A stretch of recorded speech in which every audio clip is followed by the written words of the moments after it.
యేసుక్రీస్తు వారి నామములో కూడొచ్చిన మీ అందరికీ మరొకసారి వందనాలు తెలియజేసుకుంటున్నాం. ఒక మంచి సమయంలో దేవుని యొక్క వాక్యాన్ని మనం ఆలోచన చేసుకుపోతున్నామండి. అంటే ఇంతవరకు ఒక మంచి విషయాన్ని మాట్లాడినాం. ఇదంతా ఇక్కడ కట్టుకైన 4 గోడల బిల్డింగ్ ఏదైతే ఉందో ఇది దేవునికా లేదా మనకా? దేవునికి ఇది అనేవాళ్ళు ఒకసారి చేతులెత్తండి. ఇప్పుడు కట్టుకున్నాం కదా, ఇంత కష్టపడి అన్ని స్థానిక సంఘాల వాళ్ళు వాళ్ళ సామర్థ్యానికి ఏదైతే ఇవ్వాలనుకున్నారో దేవునికి అదంతా ఇచ్చినారు. ఈ 4 గోడల పైన ఉంటున్న సీట్లో కూడుకోవడానికి ఇంత మంచి ఒక భవనం ఇది దేవునికా లేదా మనకా అని నేను అడిగితే మీరు ఏం చెప్తారు? లేదా దేవుడికే చేసినాం ఇది అనేవాళ్ళు చేతులెత్తండి. అందరూ కన్ఫ్యూజ్ అయిపోతారు. ఎప్పుడు మనవారు ఎప్పుడు చెప్పున్నా కన్ఫ్యూజన్ అనుకోకండి. చెప్పండి, ఇది దేవునికా లేదా మనకా? ఆ బయట బోర్డు వేసిన చూసినారా? క్రీస్తు సంఘము కూడుకునే స్థలము అని వేసినాము అక్కడ. అంటే ఇది ఏం అర్థం అంటే క్రీస్తు సంఘము అంటే సంఘం అంటే ఎవరు? రక్షణ పొందకైనా స్త్రీలైనా పురుషులైనా వాళ్ళు కూడుకోవడానికి గట్టకైనా ఒక నివాస స్థలం ఇది. ఎవరిది ఇది? ఇది మనదే కానీ దేవుంది కాదు. ఎవరిది కాదు? షాక్ అవుతారా? ఇప్పుడు వాక్యాలు చూద్దాం కొంచెంసేపు. అందుకే ఈ భవనం ఏదైతే ఉందో ఇది మనది.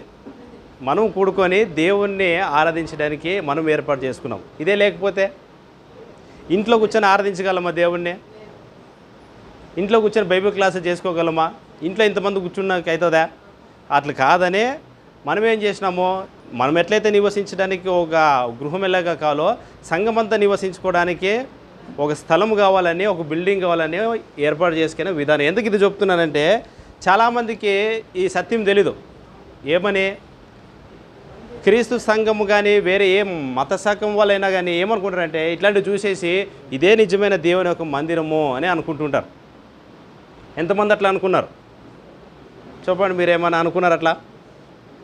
మీ ఊర్లో ఉంటున్న చర్చిని చూసి ఎప్పుడైనా దేవుని మందిరం అని అన్నారా?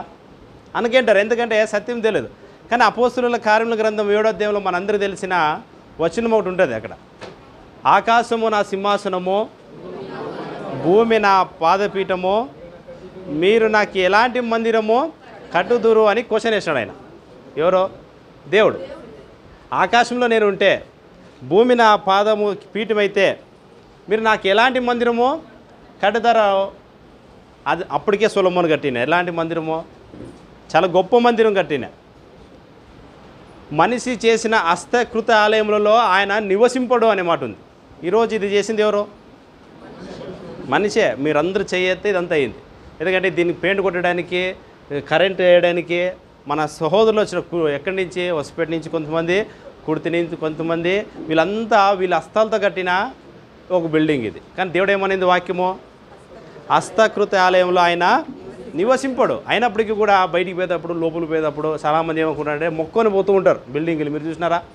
ఎందుకంటే దేవుడు ఉంటాడు అప్ప అంటుంటారు. ఇది ఒక అపవాది చేసిన ఒక మాయ. అది అదే దేని మాయ చేసిందంటే నిజమైన ఒక మందిరాన్ని చూపించలేకపోయింది అపవాది. కానీ నిజమైన మందిరం గురించి ఈరోజు కొంచెంసేపు మనం ఆలోచన చేద్దాం. పాత నిబంధన కాలం నుంచి మనం వద్దాం. ఎక్కడి నుంచి? పాత నిబంధన కాలం నుంచి ఒక విషయాన్ని ఆలోచన చేద్దాం. అది తెలుసుకోలేకపోతే మనం ఇంక ఇట్లాంటివి ఎన్ని చేసినా కానీ మనకేం లేవో నిజం అనేది తెలుసుకోవాలి.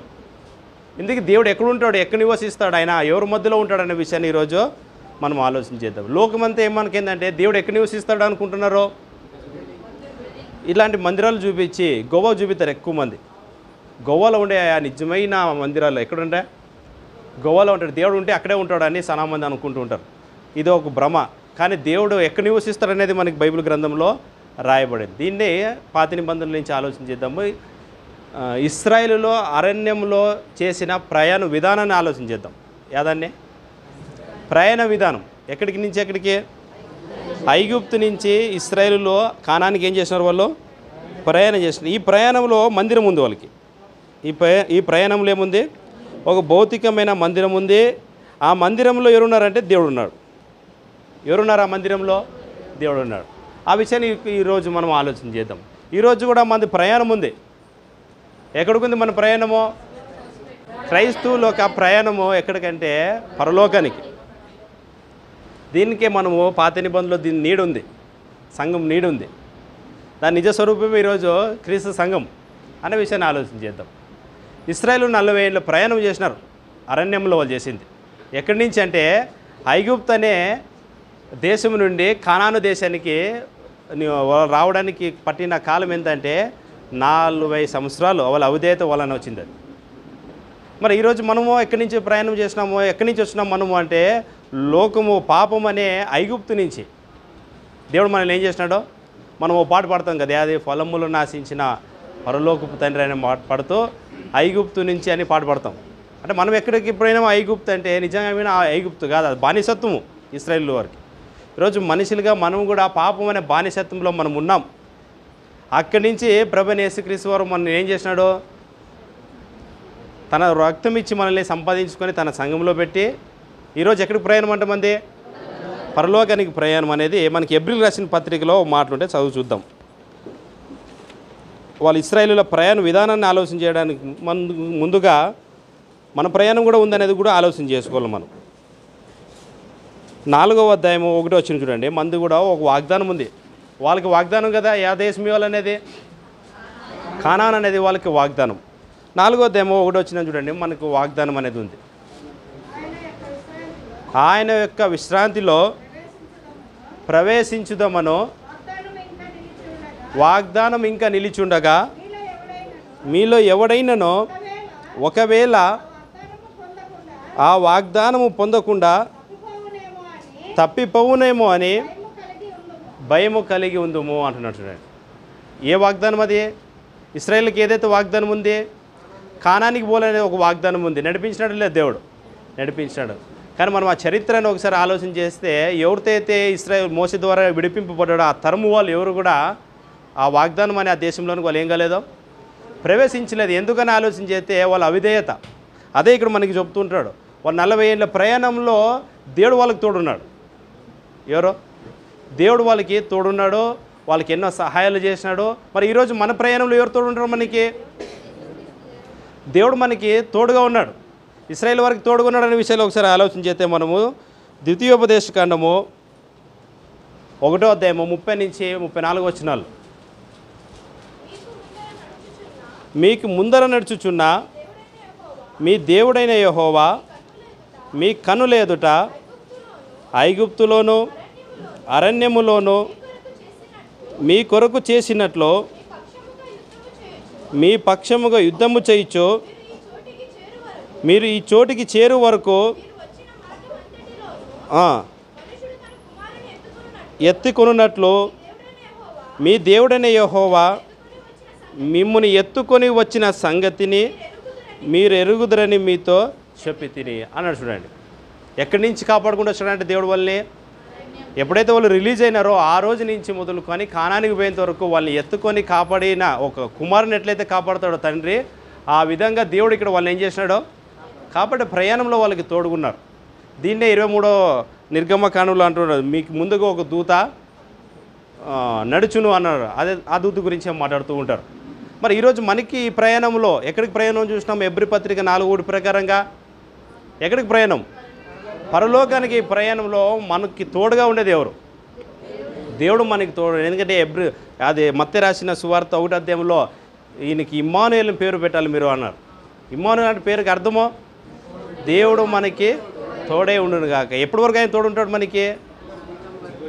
మనకి ఎల్లప్పుడూ ఆయన తోడుగా ఉంటాడు. చూద్దాం మనం ఈరోజు ప్రయాణం. అదే ఎబ్రిల్కి రాసిన పత్రిక 3వ అధ్యాయము, ఎబ్రిల్కి రాసిన పత్రిక 3వ అధ్యాయము కొన్ని విషయాలు ఆలోచన చేసుకుందాం.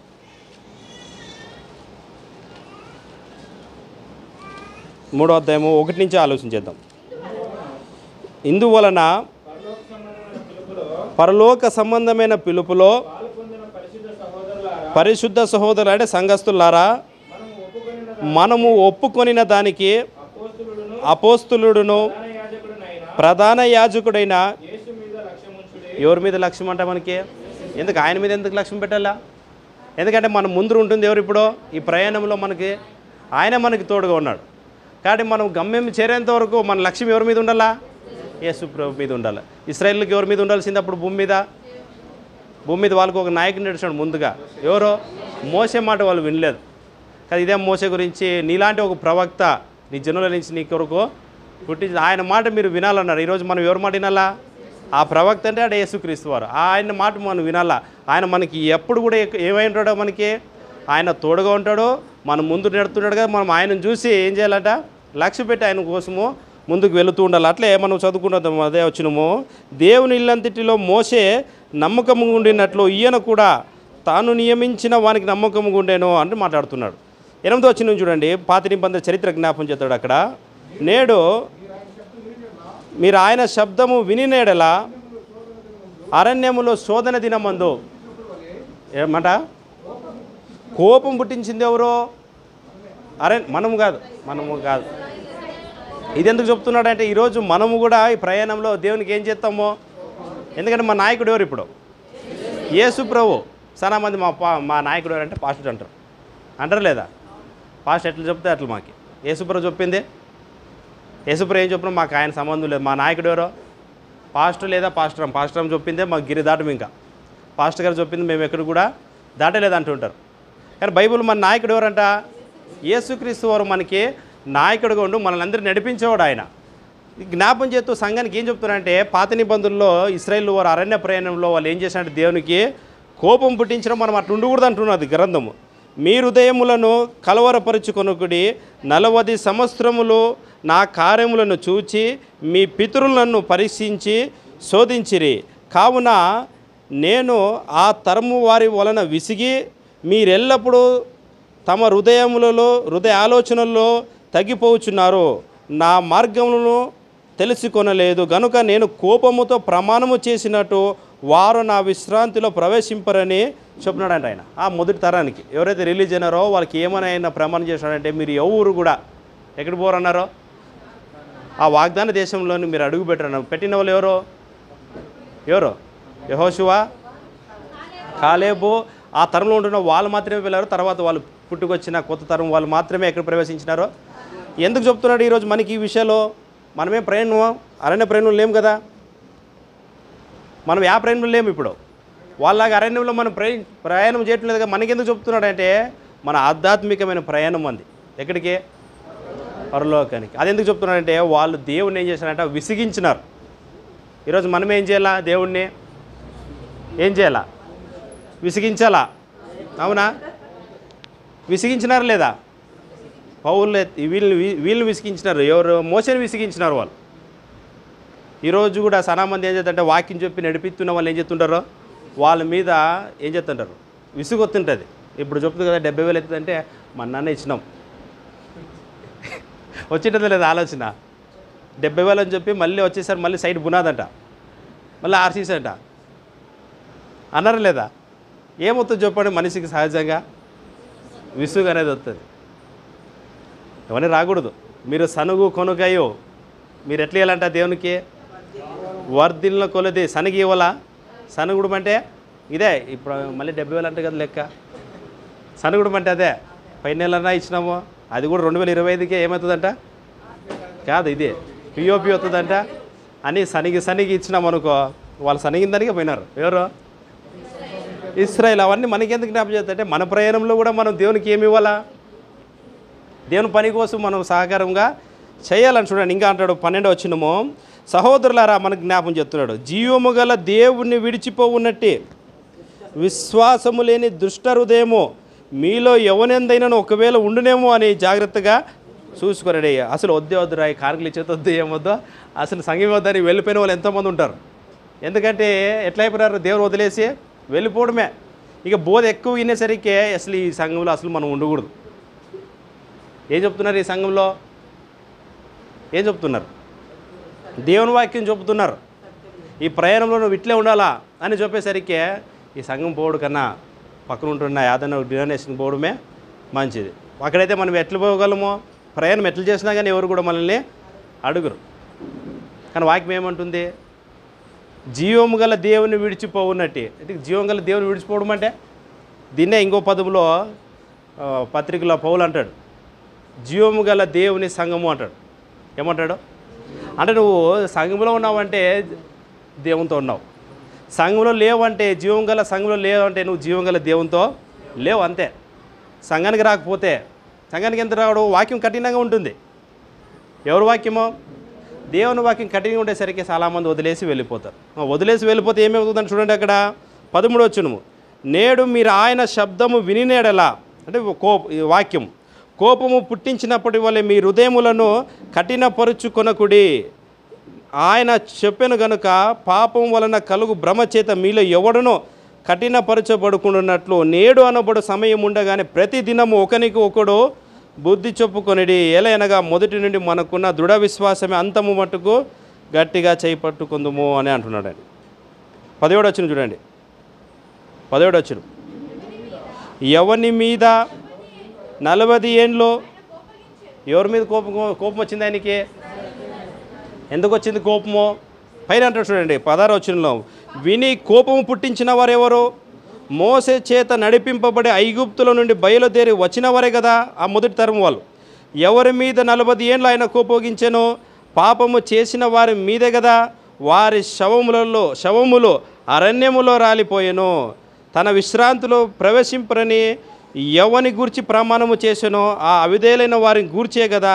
కాగా అవిశ్వాసము చేతనే వారు ప్రవేశింపలేకపోయిరని గ్రహించుకొనిచున్నాము. అంటే అవిశ్వాసము మనలో ఉంటే ఎక్కడ చేరలేమంటే మనము పరలోకానికి చేరలేరు. అయినా కానీ మనం చర్చికి వస్తాం. వచ్చేవాళ్ళు ఏమంటారంటే ఆ పరలోకం ఉందేమో, ఏమి చూసేస్తున్నావురా అన్నవాళ్ళు లేరా? ఎంత బతికినా కానీ ఏం ఉపయోగమో? అయినా కానీ ఒకరికి ఏం నమ్ముకుంటారంటే నేను ఆ సత్యం ఎక్కడికి పోనా, కానీ పరలోకాన్ని పోనంటారా, కానీ సంఘం పట్టుకొని బైబిల్ పట్టుకొని ఎక్కడికి వస్తుంటారా? అట్టదప్పుడు రాకూడదు ఇంకా. ఎందుకంటే నీళ్ళు ఏముంది? అవిశ్వాసం ఉంది. అంత అవిశ్వాసం పెట్టుకొని ఏమో పోతానో లేదా, మళ్ళీ పోతానో లేదంటే రాకూడదు అసలు ఎక్కడికి. కానీ బైబిల్ గ్రంథం ఏమంటుందంటే ఇంకా కొన్ని వచనాలు చూద్దామండి. అట్లాంటిదప్పుడు 4వ అధ్యాయం 11వ వచనం. 4వ అధ్యాయం 11వ వచనము. కాబట్టి అవిధేయుల వలన వారు, కొంతమంది అట్లాంటి వాళ్ళు కూడా ఉంటారు సంఘంలో, అవిధేయులు వలన పడిపోకుండా మనలో ఎవడును పడిపోకుండా ఆ విశ్రాంతిలో ప్రవేశించుటకు జాగ్రత్త పడాలట. ఏం పడాలంటే మనము జాగ్రత్త ఎట్లా పడాలా? కింద అంటాడు ఎట్లా అంటే జాగ్రత్త పడిచేది ఏది మనల్ని? ఎందుకనగా దేవుని వాక్యము సజీవమై బలము గలదై 2 అంచులు గల ఎటువంటి ఖడ్గము కంటేను వాడిగా ఉండి ప్రాణాత్ములను కీళ్లను మూలుగను విభజించు మట్టుకు దూరుచు హృదయముక తలంపులను ఆలోచనలను అది ఏం చేస్తుందంట? శోధించు. దానివలన మనం ఏమవుతామో ఈరోజు జాగ్రత్త పడి అవిశ్వాసం నుంచి మనం బయటకు వచ్చి దేవుని మీద విశ్వాసం కలిగి ఈ ప్రయాణంలో మనం ఏం చేయాలా? ముందుకు సాగుతూ వెళ్ళండి. 16వ వచనంలో ఏమంటుందో ఒకసారి చూద్దామండి. గనుక మనము కనికరింపబడి సమయోచితమైన సహాయం కొరకు కృప పొందున్నట్లు ధైర్యముతో కృపాసమును ఎదుకు చేరుచున్నాము. 2వ అధ్యాయం 18వ వచనం చూడండి ఒకసారి. మనకి ఈ ప్రయాణంలో తోడుగున్నది ఎవరు గుర్తవుతుంది? యేసుప్రభు గురించి మాట్లాడుతున్నాడు. తాను శోధింపబడి శ్రమ పొందెను గనక శోధింపబడు వారికి మన ఈ ప్రయాణంలో మనకి సహాయం చేసేది ఎవరంట? శోధించేది ఎవరు? అపవాది వలన మనం ఒకవేళ శోధింపబడుతూ ఉంటే సహాయం చేసేది ఎవరో? యేసుగారు. ఆయనకి ఎట్లా చేస్తాడు? ఆయన ఎందుకు సహాయం చేస్తాడు? సహాయం చేయవలసిన అవసరం ఆయనకేమొచ్చిందంటే ఆయన కూడా అదే అపవాది చేత ఏమైనాడు? ఈ భూమి మీద శోధింపబడి పాపం చేసినాడు. అవునా? మళ్ళీ మీరు ఏం చెప్పలేదు, అందుకే అన్నాను నేను. ఆయన శోధింపబడి ఎన్నేళ్ళు బతికినాడా భూమి మీద? అన్నేళ్ళు ఆయన శోధింపబడి ఆఖరికి ఆయన మా అపవాదిని ఏం చేసినాడు? జయించినాడు. ఎక్కడ కూడా ఆయన శోధనకి లోపడేది కాబట్టి ఆయనకు వచ్చిన శోధన భూమి మీద మనకి రాదు. కాబట్టి శోధింపబడుతున్న మనము ఎవరు సహాయం కోరాలా? మన ముందు నడుస్తున్నాడే నాయకుడు ఎవరు? యేసుప్రభు. ఆయన సహాయం కోరితే ఆయన మనకి ఏం చేస్తాడంటే సహాయము చేత. ఎందుకంటే నీలాంటి శ్రమలు నాన్న ఎన్నో అనుభవించేస్తున్నాడు అంటాడు. ఎవరో? యేసుప్రభు. అలాంటి శ్రమల్లో మనం ముందుకి సాగేటప్పుడు మనకు సహాయం చేసేది ఎవరో? యేసుప్రభు ప్రయాణంలో. ఒకసారి నిర్గమకాండము 40వ అధ్యాయము ఈ ప్రయాణంలో ఇంకా ఏం జరిగిందో ఆలోచన చేద్దాం. నిర్గమకాండము 40వ అధ్యాయము ఆఖరి అధ్యాయం 36వ వచనము 38. చూడండి ఈ మాట ఇందాం. ప్రయాణంలో వాళ్ళకి ఏం జరిగిందో చూద్దాము. ఎట్లా ప్రయాణం చేసినారంటే ఇక్కడ చెప్తుంది గ్రంథకర్త. ఎట్లా ప్రయాణం చేసినారు 40 ఏళ్ళ వాళ్ళకి? మేఘము వాళ్ళ ముందు వెళుతుంటుంది ఎప్పుడు. ఎవరి ముందు? ఈ 40 ఏళ్ళ ప్రయాణంలో ఇశ్రాయేలు ముందు అనగా వాళ్ళకి పైన ఏం వెళుతుండేది? ఎప్పుడో మేఘం వెళుతూ ఉండేది. ఎప్పుడైతే మేఘం వెళుతూ ఉంటుందో వాళ్ళ ప్రయాణం సిద్ధం చేయాలి. ఇంకా ఎంతవరకైతే మేఘం వెళుతూ ఉంటుందో దాంతోపాటు వాళ్ళు ఏం చేస్తుండాలా? వెళుతుంటే అదే దారి చూపించేది. మేఘం ఆగింది అనుకో, వాళ్ళు ఏమైపోలా? అక్కడ నిలబడి ఏం చేయాల? బైబిల్ క్లాస్లో వచ్చింటే మీకు ఈ విషయాలు తెలిసేది. మందిరం వేసుకుంటారు ఫస్ట్. ఎక్కడ మేఘం ఆగింది కదా, ఇక్కడ మనం ఏం చేయాలి? ఇంకా ఇక్కడ నివసించాలా. ఎంతవరకు నివసించాలా? మళ్ళీ మేఘం పోయేంత వరకు మనం నివసించాలి. ఎట్లా నివసించాలి? వాళ్ళు నివసించేటప్పుడు వాళ్ళ మధ్యలో దేవుడు ఉండాలా. ఎవరు ఉండాలా? నివసించేటప్పుడు వాళ్ళ మధ్యలో ఎవరు ఉండాలా? దేవుడు ఉండాలి. వాళ్ళ మధ్యలో దేవుడు ఉండాలంటే వాళ్ళ మందిరం కట్టాలి ఫస్ట్. ప్రత్యక్ష గుడారం వేసుకోవాలి వాళ్ళు. ఆ ప్రత్యక్ష గుడారాన్ని వేసుకునే తర్వాత ఇవన్నీ ఎప్పుడు జరుగుతాయి? ఆ మేఘం నిలబడింది కదా, నిలబడిన తర్వాత వీళ్ళు ఆ ప్రయాణంలో స్టాప్ అయ్యి ఇక్కడ దేవుడు మనల్ని నివసించమంటున్నాడు కొంతకాలము అని నివసించి మందిరం వేసుకుంటారు. అంటే ఇప్పుడు మనం కూడా ఎక్కడున్నాం? ఇప్పుడు ఇంకా చేరలేదు కదా ఎక్కడికి. ఇప్పుడు ఎక్కడున్నాం మనము? ప్రయాణములో మన మధ్యలో ఎవరు ఉండాలి? ఇప్పుడు మరలా దేవుడు ఉండాల. యేసుప్రభు మాట్లాడాడు, ఎక్కడ 2 3 అక్కడ ఏమన్నాడు ఆయన? మరి ఈరోజు ఎంతమంది ఉన్నాము? ఇంకా ఎక్కువ ఉంటాడు. ఎవరో అంటే యేసుప్రభు కూడా కరెక్ట్ చెప్తున్నాడు. అదే రేపు రమ్మనిడా నిజంగా యేసుప్రభు చెప్తున్నాడు 2 3 కన్నా ఎక్కువ మంది ఉండరు. అట్లా చెప్పాడు యేసుప్రభు. అంటే ఎక్కువ మంది అంటే ఎంతైనా కానీ 2 ఉన్నా కానీ ఆయన ఉంటాడో, 200 మంది ఉన్నా కానీ ఆయన ఉంటాడో. మన మధ్యలో సంఘం ఎక్కడైతే ఉంటాడో, ఎక్కడైతే ఉందో ఆయన సంఘంలో ఆయనే ఉంటాడు. అదే అన్నాడు యేసుప్రభు, ఎక్కడ 2 3 నా నామంలో కూడుకుంటారో. ఇప్పుడు మనం ఎవరి నామంలో కూడుకున్నాం? యేసు నామంలో కూడుకున్నాం. ఆయన ఉంటాడు. ఇప్పుడు ఎంతవరకు ఉంటాడంటే ఎంతవరకు? ఇక కాదు, ఇప్పుడు ప్రయాణము ముగిసేంత వరకు, అంటే యేసుక్రీస్తు 2 రాకడ వరకు ఆయన మన మధ్యలో ఉంటాడు. ఆయనే కాదు, తండ్రి ఉంటాడు, కుమారుడు ఉంటాడు, పరిశుద్ధాత్మ కూడా ఉంటాడు. ఎందుకంటే పాత నిబంధనలో దేవుడు వాళ్ళకి ఏమి ఉన్నాడో, వాళ్ళు నివసించేటప్పుడు వాళ్ళ మధ్యలో ఆ మందిరంలో ఆయన ఉన్నాడు. ఆ వచనాలు చూద్దాం ఒకసారి. ఎన్ని గోత్రాలు వాళ్ళు? ఇదంతా లెక్క మీకు చెప్పడానికి సమయం లేదు. 12 గోత్రాలు వాళ్ళు. ఎట్లా దిగాలంటే వాళ్ళు ప్రయాణం చేసేటప్పుడు ఎట్లా దిగాల? ఎట్లా ఎవరు ఇష్టానుసారంగా వాళ్ళు వెళ్ళేటట్లు లేదు ఎక్కడికి. దేవుడు ఒక పద్ధతి ఏర్పాటు చేసినాడు. 12 గోత్రాలు కదా, 12 గోత్రాలు లైన్ ప్రకారంగా వెళ్ళాలి. వాళ్ళ ముందు లేవీలు వెళ్తుండాలి. ఆ విషయాన్ని కొంతసేపు ఆలోచన చేసుకుంటాము. వచనాలు చూపడానికి సమయం లేదు కానీ అది చూడండి ఒకసారి. అది నిర్గమకాండము. మేఘము మందిరము మీద నుండి పైకి వెళ్ళినప్పుడల్లా ఇశ్రాయేలు ప్రయాణము ఇదే వారి ప్రయాణ పద్ధతి. వాళ్ళ పద్ధతి ఉంది ప్రయాణంలో. ఆ మేఘము పైకి వెళ్ళని ఎడల అది వెళ్ళు దినము వరకు వారు ప్రయాణము చేయకుండిరి. ఇశ్రాయేలు అందరి కనుల ఎదుట పగటి వేళ యెహోవా మేఘము మందిరం మీద ఉండెనో, రాత్రి వేళ అగ్ని దాని మీద ఉండెనో. వారి సమస్త ప్రయాణంలో ఇలాగే జరిగింది. ఎన్ని రోజులైతే ఆ మేఘం ఆగి ఉంటుందో అంతకాలము వాళ్ళు ఏం చేయాలంట? ఆ మందిరం వేసుకొని ఆ మందిరం చుట్టూ వాళ్ళు ఉండాలి. మందిరం చుట్టూ వాళ్ళు ఉండాలంటే ఎట్లా లేదా దేవుడు ఒకసారి లేఖనాలు ఆలోచన చేసుకుంటూ మనకు వెళ్ళిపోదామండి. మనకి ఇవి తెలుసు కదా, దిక్కులు 50 తూర్పు, దక్షిణ, పడమర, ఉత్తరం కాదా? అట్లా వస్తాయి. సేమ్ కూడా దేవుడు కూడా ఈ పద్ధతి ప్రకారంగానే దిగాల. వాళ్ళు మందిరం వేసిన తర్వాత మందిరం అనేది తూర్పు సైడు ఏం చేయాలా? డోర్ ఓపెన్ ఉండాలి వాళ్ళకి. డోర్ ఆ సైడ్ ఉండాలి. ఆ సైడ్ దిగిన తర్వాత ఈ తూర్పు సైడు 3 గోత్రాల వాళ్ళు దింపుతాడు దేవుడు. తర్వాత కింద ఉంటున్న దక్షిణం వైపు 3 గోత్రాలు వారిని దేవుడు నివసిస్తాడు. తర్వాత ఎనుకుంటున్నా యాదది ఉత్తరమా పైన ఉంటుంది. ఉత్తరము ఈ పక్క ఉండేది పడమర వైపు 3 ఎవరు ఉండాలా? గోత్రాలు వారు ఉండాలి. పైన ఉత్తరం వైపు కూడా 3 గోత్రాల వాళ్ళు ఉండాలి. ఒక్కొక్క గోత్రమే సుమారు వాళ్ళు వేలల్లో ఉంటారు సంఖ్య. అంటే మందిరం మధ్యలో ఉంటే 4 దిక్కుల్లో వాళ్ళు లక్షల మంది కదా, లక్షల మంది ఆ ఇశ్రాయేలుల మధ్య మందిరం ఉంటుంది. ఏముంటుంది? మందిరం ఉంటుంది. ఆ మందిరంలో మరలా పరిశుద్ధ స్థలం అని, అతి పరిశుద్ధ స్థలం అనే ఉంటుంది. ఆ అతి పరిశుద్ధ స్థలంలో మందసం ఉంటుంది. మందసం మీద కర్ణపీఠం అని ఉంటుంది. అక్కడ ఉంటాడు ఎవరో? దేవుడు. అక్కడి నుంచి మాట్లాడేవాడు మోసేతో. అంటే ఇప్పుడు దేవుడు ఎక్కడున్నాడు? వాళ్ళ మధ్యలో ఉన్నాడు. అందుకే మాట ఎత్తితే చెప్తుంటాడు, నేను మీ మధ్యలో ఉన్నాను, మీరు ఎట్లుండాలా, నేను పరిశుద్ధుడిగా ఉన్న ప్రకారం మీరు కూడా ఎట్లుండాలా, పరిశుద్ధుడిగా ఉండాలి. ఎవరు కూడా ఇక్కడ రాకూడదు అనేవాడు ఆయన. కొండ దిగేటప్పుడు మోసేతో ఎవరు కూడా ఈ కొండని ఏం చేయకూడదు, ముట్టకూడదు, ఎందుకంటే నేను దిగొస్తున్నాను అన్నాడు ఆయన. ఏమన్నాడు? నేను దిగొస్తున్నాను, ఎవరు కూడా ఈ పర్వతం సమీపించకూడదు అని చెప్పేస్తాడు.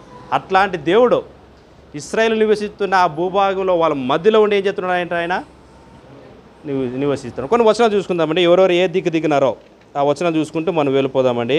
తూర్పు సైడ్ అన్నాం కదా మనము, డోర్ ఏ సైడ్ ఉంటుందో ఆ సైడ్ తూర్పు సైడు యూదా వాళ్ళు, మరలా ఇస్మాకారు, ఇంకెవరంటే జెబులోను, ఈ 3 గోత్రాల వాళ్ళు అక్కడ దిగల. దానికి సంబంధించిన వచనాన్ని ఒకసారి చూద్దాం. సంఖ్యాకాండము 2వ అధ్యాయము 1 నుంచి 9 వరకు వాళ్ళ సంఖ్య కూడా ఉంటుంది అక్కడ. వచనం రాసుకోండి అంతే, చూపడానికి సమయం లేదు. ఈ తూర్పు దిక్కు, ఆ మందిరం తూర్పు దిక్కు ఎంతమంది దిగాలంట? ముగ్గురు గోత్రాల వారు, యూదా, ఇస్మాకారు, మరలా జెబులోను, వాళ్ళ సంఖ్య అక్కడ రాయబడి ఉంటుంది. తర్వాత దక్షిణం వైపు రూబేను, సిమ్యోను, గాదు, వచనం ఎక్కడ ఉంటుందంటే అదే సంఖ్యాకాండం 2వ అధ్యాయం 10 నుంచి 16 వచనం. తర్వాత పడమర వైపు ఎఫ్రాయిము, మనష్షే, బెన్యమీన్, సంఖ్యాకాండము 2వ అధ్యాయము 17 నుంచి 24 వచనాలు. తర్వాత ఉత్తరం వైపు దాను, అషేరు, నఫ్తాలి, సంఖ్యాకాండము 2వ అధ్యాయము 25 నుంచి 31 వచ్చిన వాళ్ళకి. ఇక్కడ 12 గోత్రాలు అయిపోయాయి. ఎన్ని మంది అయిపోయాయి? 12 గోత్రాలు అయిపోయాయి. మళ్ళీ లేవీలు లేరు ఆ గోత్రంలో, లెక్కెత్తే మీరు ఇప్పుడు చదివిన ఆ వచనాల్లో ఎక్కడ కూడా లేవీలు అనేవాళ్ళు ఎక్కడ నివసించాలి? వాళ్ళు ఆ మందిరం ఉంది కదా, మందిరం ఫస్ట్ చుట్టూ వాళ్ళే ఉంటారు. వాళ్ళ తర్వాతే యూదా ఉంటాడు, తర్వాత వాళ్ళ దగ్గరలో ఇంకొకరు ఉంటారు. అట్లా మందిరం పక్కనే ఎవరు ఉంటారంటే ఈ లేవీలు అనే వాళ్ళు అక్కడ నివసిస్తూ ఉంటారు. దానికి సంబంధించిన వచనాలు కూడా మన తూర్పు సైడు లేవీలు ఎవరెవరు ఉంటారంటే అహరోను కుమారులు ఉంటారు. ఇంకా ప్రధాన యాజకుడు కదా, ప్రధాన యాజకుని కుమారులంతా డోర్ ముందు ఉండాలి వాళ్ళు, అంటే తూర్పు సైడ్ ఉండాలి. ఎందుకంటే మందిరం ప్రయాణమే వెళ్ళిపోయేటప్పుడు మొదటిగా వాళ్ళ మందిరంలోనికి వెళ్ళి అక్కడ ఉంటున్న ఆ పరిశుద్ధ స్థలానికి సంబంధించిన ఉపకరణాలు అన్నిటినీ ప్యాక్ చేసేది ఎవరో వీళ్ళు ప్యాక్ చేసి తర్వాత ఉంటున్న వాళ్ళని పిలుస్తారు కహాతీలు అనే వాళ్ళు.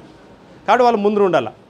తర్వాత వాళ్ళు ముందు ఉండడానికి యూదా కంటే ముందు ఉంటారు లేవీలు. ఎవరు వాళ్ళు?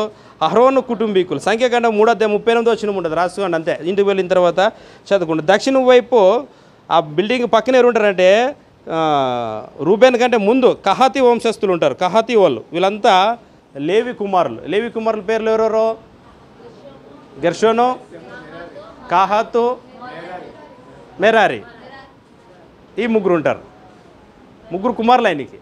ఈ ముగ్గురు కుమారులు ఏం చేశాడంటే దేవుడు వాళ్ళ సంతానం, వాళ్ళ పిల్లల్ని అందరినీ ఆ మందిరం చుట్టే పెట్టినాడు.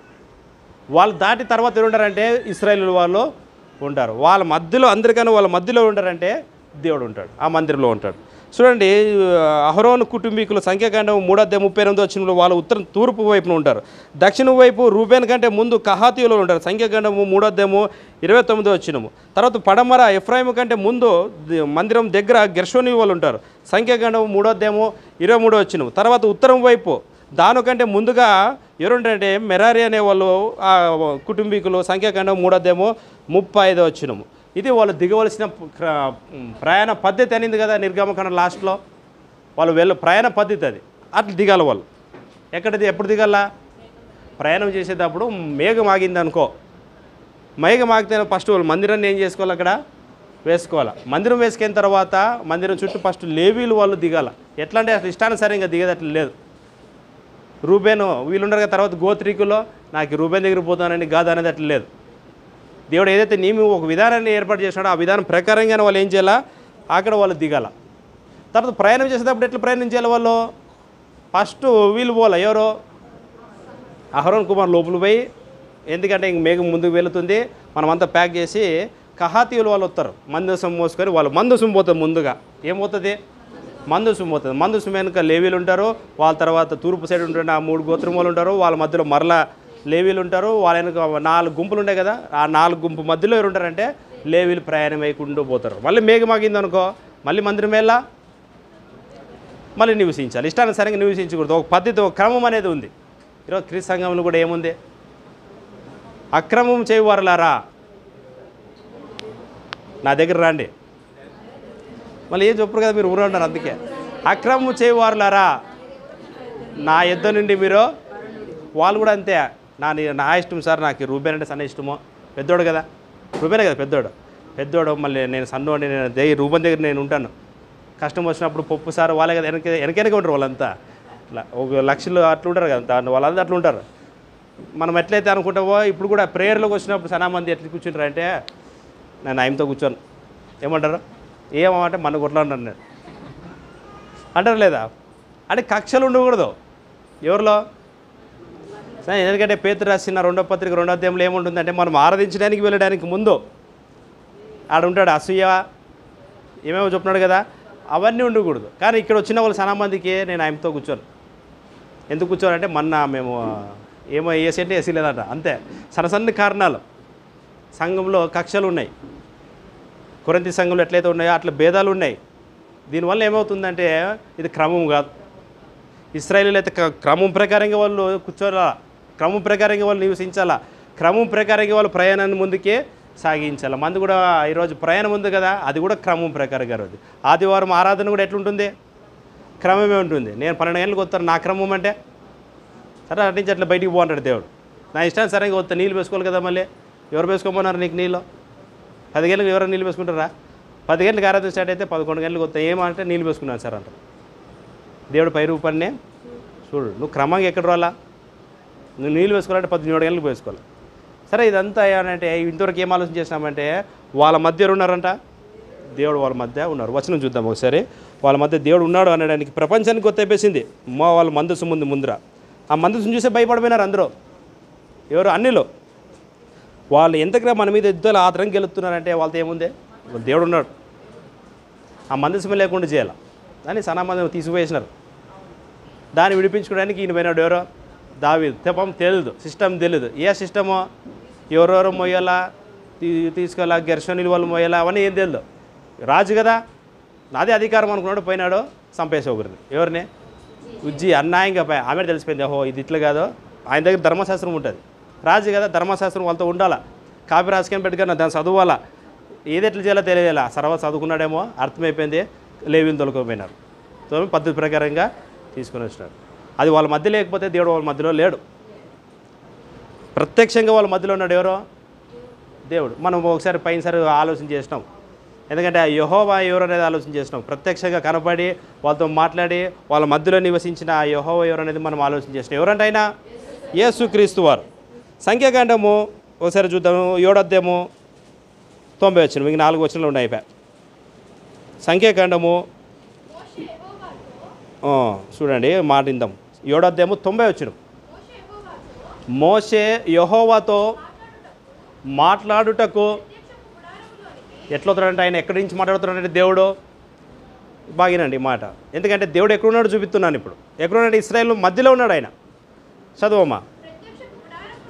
ప్రత్యక్షపు గుడారములోనికి వెళ్ళినప్పుడు ఎక్కడి నుంచి మాట్లాడుతున్నాడంటే దేవుడు సాక్ష్యపు మందసము మీదనున్న కర్ణ పీఠము మీద నుండి, అనగా నడమ నుండి ఎక్కడి నుంచి పన్నాడంటే యెహోవా దేవుడు. అంటే ప్రత్యక్ష గుడారంలో అతి పరిశుద్ధ స్థలములో ఏముంది? మందసం ఉంది. మందసం మీద చెప్తున్నారు కదా, కెరూబుల మధ్యలో నుంచి దేవుడు ఏం చేసేవాడంట? మాట్లాడేవాడు. ఆ స్వరం వినేవాడు. ఎవరిదా స్వరము? ప్రభువైన యేసుక్రీస్తు వారు. ఎందుకంటే యేసుప్రభు చెప్తున్నాడు కదా, 5 యోహాను రాసిన సువార్త 5:30లో ఏమన్నాడు? మీరు ఏ కాలం మంది అయినానో దేవుని యొక్క తండ్రి యొక్క స్వరము మీరు వినలేదు, ఆయన స్వరూపాన్ని కూడా మరి చూడలేదు. మోసే అంతా ఆ ప్రత్యక్ష గుడారంలో ఉండింది ఆయనే, దేవుడైన యెహోవా యేసుక్రీస్తు వారు. తండ్రి కూడా పరిశుద్ధాత్మ. ఎందుకంటే సర్వంతరామి. దేవునికి ఉంటున్న ఒక గుణం ఏంటంటే, ఆయన శక్తి ఏంటంటే ఆయన సర్వంతరమైన ఎక్కడైనా కానీ ఉండగలడు, ఎక్కడైనా కానీ నివసించిన. ఆ రోజు ఇశ్రాయేలు మధ్యలో ఉండింది ఆయనే, ఈరోజు మన మధ్యలో ఉంటుంది కూడా అదే ఆయనే. సంఖ్యాకాండము 14వ అధ్యాయము 14 వచ్చిన ఒకసారి చూద్దాం. సంఖ్య 14 యెహోవా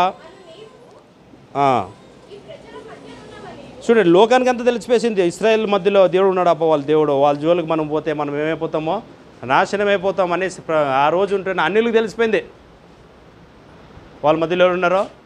ఈ బైబిల్ ఉండాలి ఎవరికి? ఈరోజు క్రైస్తవుల జోలికి మనం వెళ్ళకూడదు. వాళ్ళతో ఎవరు ఉన్నారో?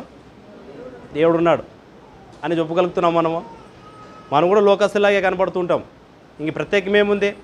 ఇశ్రాయేలు అయితే అట్లా కాదు, వాళ్ళు ప్రత్యేకంగా కనపడేవాళ్ళు. ఎందుకంటే వాళ్ళ విధానం ప్రత్యేకము, వాళ్ళ ప్రయాణము ప్రత్యేకమైనదే, వాళ్ళు నివసించే ప్రాంతం కూడా ప్రత్యేకమైనదే, వాళ్ళు ఆరాధించే విధానం కూడా ప్రత్యేకమైనది. కనపడేసినారు వీళ్ళకి, లోకానికి అంత తెలిసిపోయింది ఏంటంటే వీళ్ళ మధ్యలో ఎవరు ఉన్నారంట, దేవుడు అనంట. అదే అంటుంది చూడండి 14, యెహోవా అను నీవు ఈ ప్రజల మధ్య ఉన్నావనియో, యెహోవాను నీవు ముఖాముఖిగా కనబడిన వాడువనియో, నీ మేఘము వారి మీద నిలుచుచున్నదనియో, నీవు పగలు మేఘస్తంభములోనో రాత్రి అగ్నిస్తంభములోనో వారి ముందర నడుచుచున్నావనియో వాళ్ళంతా విన్నారు. ఏం చేశారంటే వాళ్ళు విన్నారు. ఇప్పుడు మన మధ్యలో ఎవరు ఉంటారు? దేవుడు ఉన్నాడా లేదా? ఎక్కడుంటాడు ఆయన? లోకం అనుకున్న విధంగా ఈ మందిరంలో అయితే ఉండడు. అదే ఈ 4 గోడలు మాట్లాడుతుంది కదా ఇంతసేపు, ఈ 4 గోడల మధ్యలో ఆయన అసలు ఉండడు. కానీ లోకమంతా ఉన్నాడని నమ్మి దేవుని లోపులేసి వాకిలేసి బిగలేసి పోతుంటారు. తెలుసా మీకు? ఎవరిని వేసింటారు లేదా? బీగాలు లేకుండా గుడిలు ఏమైనా ఉన్నాయా? చర్చిలు ఉన్నాయా? బీగాలు లేకోకుండా, తలుపులు లేకుండా దేవుడు ఉంటాడు, చూసుకుంటాడు లేవు లోపలికి వస్తే ఎవరైనా అనే. దేవుడు అనేసినాడు, హస్తకృత ఆలయంలో నేనేముండునో నివసించిన. పాత నిబంధనలు అయిపోయింది అది. తర్వాత మీరు నమ్ముతారు లేదో, ఎప్పుడైతే ఇశ్రాయేల్ వారు పాపం చేయడం మొదలుపెట్టారో, ఎప్పుడైతే దేవుని వాళ్ళు విసర్జించారో, దేవుడు మధ్యలో లేడు. ఏమైపోయినాడు? ఎందుకంటే మందిరంలోకి ఎవరు పడితే వాళ్ళు రాకూడదు. ప్రధాన యాజకుడు మాత్రమే ఎక్కడికి వెళ్ళాలా? అతి పరిశుద్ధ స్థలంలోనికి వెళ్ళాలి, ఎందుకంటే అక్కడ దేవుడు ఉన్నాడు. కానీ తర్వాత నెబుకద్నెజర్ వచ్చి లోపలికి పోయి మొత్తం ధ్వంసం చేస్తాడు. అదే మందిరాన్ని. మళ్ళీ ఏం కాలేదు కదా, అన్నిటి పోయింది లోపలికి. అక్కడికి పోయినంటే ఎవరు లేదు అక్కడ, దేవుని ప్రత్యక్షత లేదు అక్కడ. ఆయన సన్నిధి లేకుండా చేసేసినారు. ఎందుకంటే వాళ్ళ మధ్యలో నుంచి ఆయన లేడు. యుద్ధానికి పోయేటప్పుడు కూడా చెప్తాడు, నేను మీ మధ్యలో ఉండను కాబట్టి మీరు యుద్ధానికి పోకండి అంటే వాళ్ళు పోయినారు, చచ్చిపోయినారు. అంటే దేవుడు ఉంటేనే వాళ్ళు బతుకున్నారు, దేవుడు లేకపోతే బతుకు. ఈరోజు మన మధ్యలో ఉంటాడా లేడు? ఆయన జీవము గల దేవుని సంఘము అనేది సంఘాన్ని. ఎవరిదంటే ఇది సంఘమో? దేవునిది. ఎట్లా మాట్లాడిందంటే ఆయన జీవము కలిగిన దేవుడు, ఆయన మన మధ్యలో ఆయన ఉన్నాడు. కొరింథీయులకు రాసిన పత్రిక 3:16 మన అందరికీ బాగా తెలుసు. చూడండి, దేవుడు మనతో ఉన్నాడు. కొరింథీయులకు రాసిన పత్రిక 3:16. మీరంటే మనమే నిజమైన దేవుని ఆలయం. మనం కట్టుకునే బిల్డింగ్ కాదు, ఇది మనకు కావాల్సిన ఒక కట్టడము. కానీ దేవుని కట్టడం ఏదంట, మీరు అంటే మనమే సంఘము, దేవుని ఆలయమే ఉన్నారయ్యో, దేవుని ఆత్మ మీలో నివసించుచున్నాడనియో మీరు ఎరగరా. మళ్ళీ ఎవరున్నారంట? దేవుడు అంటే తండ్రి, కుమారుడు, పరిశుద్ధాత్మలు. వీళ్ళు ముగ్గురు సంఘంలో ఉన్నారు. ఎక్కడున్నారు వీళ్ళు? అదెట్లా సార్, పరలోకంలో ఉన్నారు కదా అంటుంటారు సనమంది. పరలోకంలో తండ్రి ఉన్నాడు, తండ్రి పక్షన కుడి పక్షన ఎవరున్నారో కుమారుడు ఉన్నాడు, మన సంఘంలో ఎట్లుంటాడు ఆయన అంటుంటారు. ఆయన సర్వంతరామి, అదే బైబిల్ అంటుంది. ఆయన ఎక్కడున్నాడు? ఇప్పుడు యేసుప్రభు ఉన్నాడు కదా, ఆయన వెళ్ళిపోయింది పరలోకానికే. ఎక్కడ 2-3 ఉంటాడు అక్కడ నేను ఉంటానన్నాడు. ఆయనే కాదు, మరలా ఎవరుంటారంట? పరిశుద్ధాత్మకు మీలో నివసించుచున్నాడనియో మీరు ఎరగారన్నారు. కొరింథీయులకు రాసిన పత్రిక 2 కొరింథీ 6:16 కూడా ఒక మాట ఉంటుంది, చదువుదాం. 6:16 2 కొరింథీ. నశించు వారికి, అదే వచ్చిందా? అదే మొదటి కొరింథీ 6:16లోనే, దేవుని ఆలయమునకు విగ్రహములకు ఏమి పొందిక మనము జీవము గల దేవుని యొక్క ఆలయమై ఉన్నామని చూడండి. మరి ఇంకా చూద్దాము, తండ్రి ఉన్నాడు సంఘంలో, కుమారుడు ఉన్నాడు, పరిశుద్ధాత్ముడు అని చూసినాము. మరి యేసుప్రభు ఉంటాడా లేదా? కొలసీయులకు రాసిన పత్రిక 3:11 చూద్దాము ఒకసారి. ఆయన ఉన్నాడు, ఎందుకంటే సంఘానికి శిరస్సు ఆయనే. ఆయన లేకపోతే పోలో నువ్వు నన్ను ఎందుకు హింసించుచున్నావు అని నిన్నేడుసారి హింసించారు, నువ్వు పరలోకంలో ఉన్నావు కదా అనలేదు. ఎవరు హింసించాడంటే ఆయన శరీరాన్ని ఆయన హింసించాడు. శరీరాన్ని హింసించేటప్పుడు ఆయన ఎక్కడున్నాడు? ఆయన శిరస్సుగా మన మధ్యలోనే ఆయన ఉన్నాడు. 3వ అధ్యాయం కొలసీయులకు రాసిన పత్రిక 11 చదవండి ఒకసారి. ఇట్టి వారిలో అంటే రక్షణ పొందుకున్న వారు క్రీస్తు దేశస్థుడనియో యూదుడనియో భేదము లేదో, సున్నతి పొందుటేందునో పొందుకపోవుటేందునో భేదము లేదో, పరదేశి అని, దాసుడని,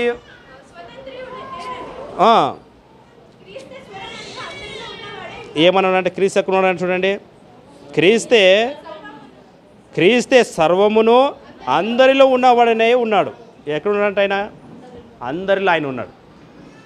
దేవుడు లేని స్థలం అంటే ఏది లేదో ఆయన మనతో పాటు ఉన్నాడు. ఎందుకంటే ఆయనకి ఏమని పేరు ఉందంట? ఇమ్మానుయేల్, దేవుడు మనకి తోడనే అర్థం. మనతో తండ్రి ఉన్నాడు, కుమారుడు ఉన్నాడు, పరిశుద్ధాత్మ మనకి తోడైనాడు అని మనకి 2 కొరింథీయులకు రాసిన పత్రిక 13వ అధ్యాయంలో ఆఖరి వచనంలో పౌలు అంటూ ఉంటాడు. ఏమన్నాడు చదవండి ఒకసారి, మనకి తోడుంటారని చూడండి. 13వ అధ్యాయం 2 కొరింథీయులకు రాసిన పత్రిక ఆఖరి అధ్యాయము ఆఖరి వచనం. ప్రభువైన యేసుక్రీస్తు కృపయో, దేవుని ప్రేమయో, పరిశుద్ధాత్మ సహవాసము మీ అందరికీ ఎంతవరకు తోడై ఉంటాడు? ఆయన అంతవరకు ఆయన మనకి తోడై ఉంటాడు. ఈ ప్రయాణంలో అంతా మనకి తోడై ఉంటాడు దేవుడు. కాబట్టి మనం ఏం చేయాలి? ఇప్పుడు ఇశ్రాయేలు ఏదైతే తప్పు చేసినారో ఆ తప్పు మనం చేస్తే మనలో ఎవరు ఉండరు? దేవుడు ఉన్నాడు, మనలో ఉంటాడా లేదా? ఎందుకంటే వాళ్ళు తప్పు చేసినప్పటికీ వాళ్ళ అక్కడ దేవుని సన్నిధానము లేకుండా చేసుకున్నారు వాళ్ళు. ఈరోజు కూడా అంతే, సంఘములో లేదా మనలో పాపము ఒకవేళ సంఘంలోనికి ప్రవేశిస్తే దేవుడు అన్నాడు, నేను పరిశుద్ధుడై ఉన్న ప్రకారంగా మీరేముండాలా? లేదు సార్, నాకు శాత లేదు, నేను ఇట్లా ఉంటాను ఇష్టానుసారంగా అంటే ఉండు, నేను ఉండును అంటాడు ఆయన. అనడం లేదా? ఎందుకంటే ఇశ్రాయేల్ మధ్యలో లేడు ఆయన వాళ్ళు పాపం చేసినప్పుడు. ఈరోజు సంఘంలో కూడా దేవుడు ఉండాలంటే ఏం చేయాలా? పరిశుద్ధంగా ఉండాలి. ఎవరైనా లేకపోతే ఏం చేయాలా? నూనెలో వాడు పాపాన్ని వాడు పోనీ మనతో పాటు పనుల్లో చెయ్యి అనే అనే అనే స్థాయికి వచ్చిన ఈరోజు ఎక్కడ సంఘాలు ఎవరైనా రావచ్చు. వాడు ఎంత ఘోరమైన పాప అయినా కానీ వాక్యం చెప్పవచ్చు, ప్రభరాత్ భోజనంలో పాలు పొందవచ్చు. దేవుడు ఏమన్నాడు? నేను పరిశుద్ధుడిగా ఉన్న ప్రకారంగా మీరును. లేదు సార్, అందరూ అట్లా అయిపోతారు. బట్ అందరూ ఒకరిని చూసి ఒకరు సంఘం ఏమైపోతుంది, లాస్ట్కి పాపం అయిపోతే ఇంకా అక్కడ ఎవరు ఉండరు? దేవుడు ఉన్నాడు. ఎఫెసీయులకు రాసిన పత్రికలో పరిశుద్ధాత్మకు మీరు ఏం చేయదనింది ఎక్కడ ఉంటుంది? దుఃఖపరచకండి. అపోస్తలుల కార్యముల గ్రంథం ఎఫెసీయులకు రాసిన పత్రికలో ఉంటుంది. ఆ మాట చూద్దాము, ముగించుకునేద్దాం. ఎక్కడుంది ఆ మాట? ఆయన విమోచన దినం వరకు మనకి ఉంటాడు, ఆయన మనతో పాటు. 4వ అధ్యాయంలోనే ఉంటుంది ఆ మాట. సర్లే, ఆడ మాట ఉంటుంది, పరిశుద్ధాత్మకి దేవునికి మనం ఏం చేయకూడదట? దుఃఖపరిచే కార్యక్రమాలు మనం చేస్తే, పాపం చేస్తే ఆయన దుఃఖపడతాడు. ఎవరు? దేవుడు దుఃఖపడతాడు. ఎందుకంటే ఆయన మనతో పాటు ఎల్లప్పుడూ కూడా ఉంటాడు. తండ్రి, కుమారుడు, పరిశుద్ధాత్ముడు సంఘముతో మనకు తోడై ఎప్పుడు ఉంటాడు. మనం ఒకవేళ పాపం చేసేస్తే దేవుడు వాక్యం అంటది కదా, ఎవడైనాను దేవుని ఆలయమునో పాడు చేసిన ఎడలా వాడేమైపోతాడు? ఏం చేస్తాడు? పాడు చేసేస్తాడు. దేని పాడు చేస్తాడు? చాలా మందికి నాకు అప్పుడు వాక్యం తెలియకముందు దేవుని మందిరము పాడు చేసి, దేవుని ఆలయం అంటే 4 బిల్డింగ్లు అనుకోండి. నేను కూడా దీని ఎవరైనా పాడు చేయాలంటే దీన్ని ఎప్పుడు మనం ఏం చేసుకోవాలా? నీటికి పెట్టుకోవాలప్పా అని అనుకునేవాళ్ళు. ఎందుకే? పాడుగా ఉంటే దేవుడు మళ్ళీ ఏం చేస్తాడో పాడు చేస్తాడు. ఏ అట్లానికి ఏంటది. అందుకే ఈరోజు డినోమినేషనల్ చర్చిలు చూడండి ఎట్లుంటే వాళ్ళు బిల్డింగులో. క్రీస్తు సంఘము బిల్డింగులు చూడండి, డినోమినేషనల్ బిల్డింగులు చూడండి ఎట్లుంటాయి. ఎప్పుడు గమనించినారా మీరు? క్వశ్చన్ వేసింది మీకే. డినోమినేషన్ బిల్డింగులు చూడండి, మీ ఊర్లో ఉంటున్న చర్చ్ బిల్డింగ్ చూడండి, మా హాస్పిటల్ రాంటి చర్చ్ బిల్డింగ్ ఎట్లుంటుంది చెప్పండి, ఎట్లుంటుంది? కాదు, ఎట్లా ఉంటుంది? లోపలికి వస్తారే, డోర్ తిత్తారే, ముందర సిలువ ఉంటుంది, నీట్గా ఉంటుంది, ఫర్నిచర్లు ఆడే ఉంటాయి, ఉండవలసినవి ఆడే ఉంటాయి. అదే క్రీస్తు సంఘంలో చూడండి ఎట్లుంటాయి. అంటే అన్నీ ఉండవు అట్లా, మనమైతే అట్లా ఉంటాయి. కానీ అన్నీ కొన్ని క్రీస్తు సంఘాలు వాళ్ళకి అని ప్రత్యేకింపడి ఉంటాయి. మనం అన్నీ ఆడా అనే ఇట్లా అనుకోని. అందుకే వాళ్ళు ఏం చేయాలంటారు? మా మందిరం ఎట్లుండాలా? పరిశుద్ధంగా ఉంటారు. సొప్పులు వేసుకు రాకూడదు అంటుంటారు లోపల. తెలుసు మీకే? అట్లా అనుకుంటే నువ్వే సొప్పులు వేసుకోకూడదు. ఎందుకంటే నువ్వెవరో? నువ్వే దేవుని ఆలయము. ఆ లెక్క ప్రకారం నువ్వేం వేసుకోకూడదు? సొప్పులు వేసుకోకూడదు. అంటే వీళ్ళు ఎంతసేపు భూ సంబంధమైన ఇదే మందిరము, దేవుడు ఇక్కడే ఉన్నాడేమో అనుకొని నేనే మందిరం అనే సంగతి మర్చిపోయి వాడు ఇష్టానుసారంగా ఎంతనా బతుకుతారు. కానీ దేవునికి ఏదైనా మందిరం కట్టాలంటే ఎట్లా ఇస్తారు? డబ్బులు ఎంత కావాలి సార్ మీకే అంటారు. నువ్వు రా సార్ అంటే నేను రాను. చర్చ్ బిల్డింగ్ ఎంత కావాలి చెప్పు, 1000 రూపాయలు కావాలా, 1,00,000 కావాలి అంటారు. ఇచ్చి వాళ్ళు ఏం చేస్తారు? కానీ దేవునికి కావాల్సింది ఎవరో? మీరు విలువ పెట్టి కొనబడిన వారు, మీరే దేవుని యొక్క ఆలయం అనే సంగతి మనం నేర్చుకోవాలా. ఎంతసేపు ఇంత బిల్డింగులు దీనికే మనం చేసి మన జీవితం మర్చిపోతే, అవును మనమే కదా దేవునికి నిజమైన ఆలయము, ఇది కదా మనం కరెక్ట్గా ఉండాల్సింది. దీన్ని ఆలోచన చేసుకుంటే ఎంతసేపు బరే బిల్డింగుల వైపే మనం ధ్యాస పెట్టినాం అనుకో, మనం ఏమైపోతాం? నాశనం అయిపోతాం. డినోమినేషనల్ అంతా ఈరోజు దేనికే ప్రాముఖ్యత? దేనికే? బిల్డింగులకే. చూడండి మళ్ళీ ఈరోజు ఓపెనింగ్ కాబట్టి ఇంతమంది, నెక్స్ట్ ఆదివారం అంటే అవునా కదా, ఏదో సువార్త కూటమి అంటే దీంట్లో 10 మంది వస్తారు. ఎందుకంత ప్రాముఖ్యత? ఈరోజు ఏం ఓపెనింగ్ అంట? చర్చింగ్ ఓపెనింగ్. నిజమైన ఓపెనింగ్ ఎప్పుడు జరిగింది? చర్చ్ ఓపెనింగ్ ఎప్పుడు జరిగింది? యెరూషలేములో జరిగింది. 3,000 మందితో బాప్తీసు తీసుకున్న తర్వాత 3,000 మంది సంఘం ఆ రోజు ఓపెన్ అయింది. ఏ ఊర్లోది? యెరూషలేములో ప్రారంభమైన ఆ సంఘము ఈరోజు ఎక్కడి వరకు వచ్చింది? ఇక్కడి వరకు వచ్చేసి ఈరోజు చర్చ్ ఓపెనింగ్ అంటుంటారు. చర్చ్ ఓపెనింగ్ కాదు అది, మరలా చర్చ్ కూడుకునే ఒక బిల్డింగ్ ఓపెనింగ్. మనం ఎప్పుడు ఆ చర్చిలోకి ఓపెనింగ్ అయిన ఆ సంఘంలోకి మనం ఎప్పుడు చేర్చబడినామో, ఎవరైతే ఎప్పుడు బాప్తిసం తీసుకున్నారో ఆ రోజు ఆల్రెడీ క్రీస్తు 33లో ఓపెనింగ్ అయిన ఆ సంఘంలోనికి నువ్వేమినావు? చేర్చబడి ఈరోజు ఉన్నావు నువ్వు. ఇంకా ఆ సంఘంలోనే ఎవరున్నారు? ఆయన దేవుడు ఉన్నాడు, ఆయనతో పాటు కూడా మనం ఉండాలి. మన ప్రయాణము ఎంతవరకు? ఆయన పరలోకము చేరేంతవరకు. పరలోకం చేరేది ఎప్పుడు? ఆయన రావాలి మరలా. ఎవరు? యేసుక్రీస్తు. నేను వచ్చేంతవరకు మీరు ఎవరు కూడా నేనే మార్గము, నేనే సత్యము, నేనే జీవం, నా ద్వారా తప్ప ఎవరు కూడా పరలోకానికి రాడు. ఆయన కానీ మనలో ఎవరు చచ్చిపోతే పరలోకం తీసుకుంటారు. విన్నారా లేదా? ఎప్పుడైనా అంటారు లేదా? పరలోకం తీసుకుంటారు. యేసుప్రభు షాక్ అయిపడాలి పరలోకం పోతే. నేను లేకోకుండా, నా పర్మిషన్ లేకోకుండా నేనే కదా వచ్చి తొలగిపోతాను అన్నాడు. నేను రాకుండా ఎట్లా వస్తారు వీళ్ళు? లేదు సార్, దొంగదారులు మాకు బాగా తెలుసు అంటే అవన్నీ ఏమి నడుసు, ఆయనే మార్గం. మీ అందరికీ వందలు. ఇంతవరకు చక్కగా